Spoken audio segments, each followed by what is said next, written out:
Welcome back to Sibos TV, everyone. You're watching our mid-morning report. We're going to be talking about the 24 principles for market infrastructure regulations that were issued by CPSS IOSCO. So joining us to discuss these are Emmanuel David. He is the chairman of the Asian Banker. Daniela Russo is the Director General Payment and Market Infrastructure at the ECB. And also Monica Singer is the Chief Executive of Straight. Thanks very much for all of you for joining us. What a lucky guy you are. You've got two lovely ladies in your panel. One of our panelists had to leave, but these are two of the most reputable people in the markets infrastructure space, so you're very lucky. Yes, exactly. Make sure you reminded him about that all the time.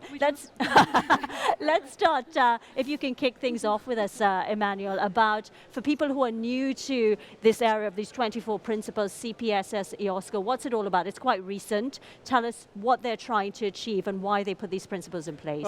In a way, it's recent, but in a way, it's an old theme that is being developed.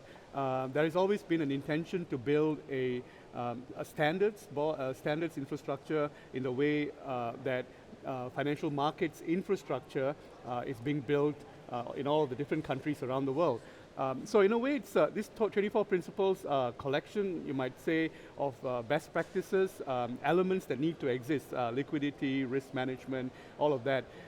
The intention of the principles are good, and the idea is that the quality of financial market infrastructure, and not the market itself, the infrastructure is consistent around the world. Mm-hmm. So at the ECB, how has this affected you?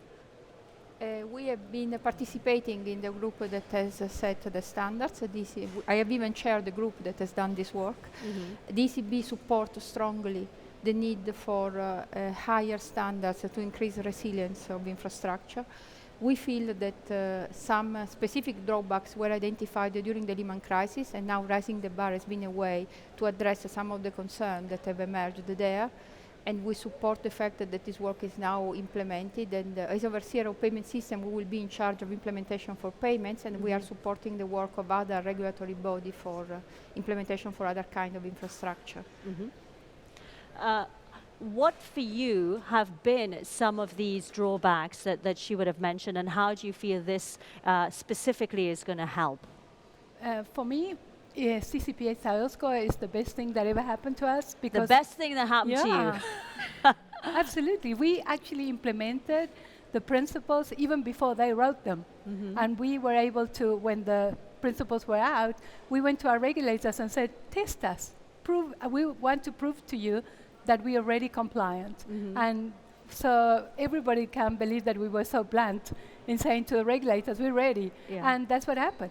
So give us some examples of some of the principles and what you have put in place. I'll give you one example that is giving a lot of headaches to a lot of people. Is the one on the liquidity requirements, that it says that you must have a cash reserve of at least 6 months of your expenditure. We've got more than a year. Mm-hmm. So it's not that we like to brag, but we more than comply. Mm-hmm. So the principles are amazing because they're written in simple language that in reality explains how to manage risk. And at the end of the day, financial market infrastructures are here to take the risk out of the market. So what base do you want than a little Bible that tells you how to do it? Mm-hmm. But I need to remind you that the principles is work in progress. Mm-hmm. If you look at a market infrastructure, it should comprise the issuance side, the trading side, the clearing side, and the settlement side. A lot of the work appears to be on the settlement side at the moment, and that's why Straight, Monica as the chief executive of Straight, benefits considerably because there's a lot of value add that the settlements part of the infrastructure can provide just because there are standards in place. There's still a lot of work to be done on the clearing side and the rest of it. And then there's a harmonization which the regulators need to deal with as well. What would you like to see on some of these sides that haven't been really addressed yet for real value add?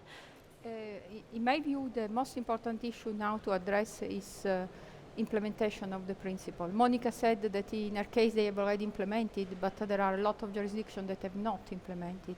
And it's useless to have principles if the principles are not implemented, and I would add, if they are not implemented consistently. Because the world is globalizing, and especially for certain markets, infrastructure are connected, and if the principles are not implemented in the same way, then the risk will be propagated by one system to the other. The other big issue that is now under progress is addressing resolution and the recovery of infrastructure. Sorry, This it's was addressing, sorry? Resolution. So the case of infrastructure that could go bankruptcy. So far there have been not so many examples of bankruptcy, but after the Lehman crisis, where the scenario that materialized was absolutely unthinkable before, we have to be prepared to a situation where even a well-defined risk management procedure will not work. So you see, Kavita, what's happening is that around the world, every country is trying to determine for itself how these principles work, to their benefit. It's in the interpretation is where the devil is, yeah. And the adaptation. And some countries would want to protect certain elements of their infrastructure, like the trade repositories, for example. And the way in which they interpret is in itself a work in progress, a lot of conversations and dialogues to be held. And then the cross-border type way of trading will create new issues going forward. Yeah. And it's territoriality, isn't it? It's people not wanting somebody else that's the big gun in another part of the world trying to impose on them what they think should be happening in their part of the world. Actually, when it comes to territoriality, Monica from Straight has got a very enlightened view, I might say. Tell us. The view is simple. This is going to guide you. So you shouldn't see it as the regulators imposing this on you. This is exactly what you were created for. And now you've got a guideline to tell you how to do it. So you must really read them and embrace them. So our attitude at Straight is to go out there around the world and say, if you want us, we'll come and help you and guide you how to do it. Because the truth is that there were issued these guidelines, but in reality, there's not enough people out there helping each other. So we believe in collaborating with other CSDs to uplift them to the same level that we have achieved by our own doing. Do you see what I'm saying? It's not imposed, it was proactive. Yes. Do you think there is potentially more of a role for SWIFT to play here doing this? Because as I've just understood from you, there isn't really a machinery that put that in place. If anybody reaches out for help, it's pretty much on an ad hoc basis, isn't it? So what do you think SWIFT needs to do in order to make this happen more effectively and more smoothly? You know, my view on this is that anybody that provides education should be out there educating financial market infrastructures so that they don't see it as something they should be scared of, but something that they should embrace.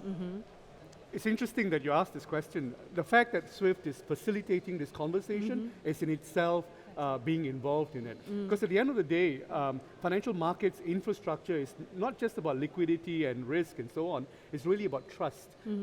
And that parties are willing to trust each other and know where each other is coming from. So the forum element itself cannot be undermined in a sense, but there's of course the infrastructure side that they can play to. Let me ask you this, what do you think is not on the agenda now, people are not talking about it now, but will be the sort of hot issue when we get to Sibos 2014 in Boston? I would say there is one issue on which it's not completely true that the people are not talking now, but could talk more.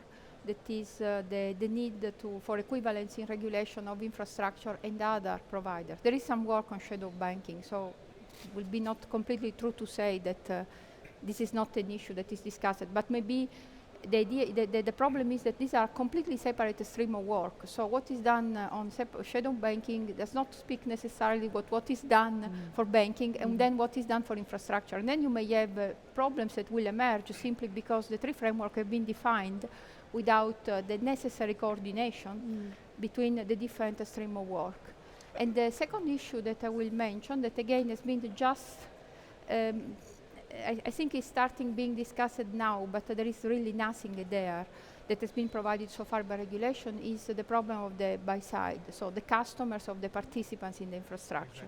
They will be more and more involved, especially because legislation is coming with the obligation for central clearing, also for them, that so far were not absolutely participants, neither direct nor indirect, and now their problems are not been properly addressed because their involvement has been seen, but the problem addressed are the problems of the participants, so the entity for which they are customers. And this, I think, will become a big issue. It's already becoming, in fact. Let me put that in a simple analogy.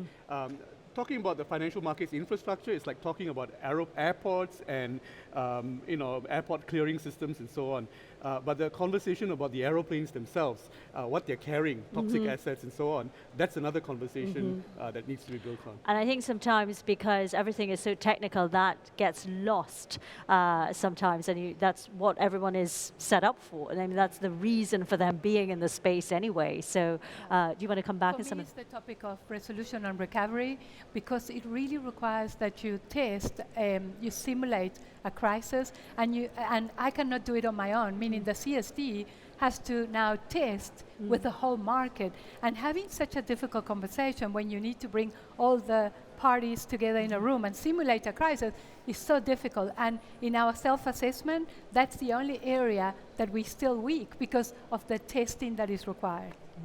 Okay, well, we'll leave it right there. Thanks very much to Thank all you of you very for joining us. Lucky guy. I mean, he's the only guy that's come on Sibos TV with two lovely ladies. Thanks very much for joining us.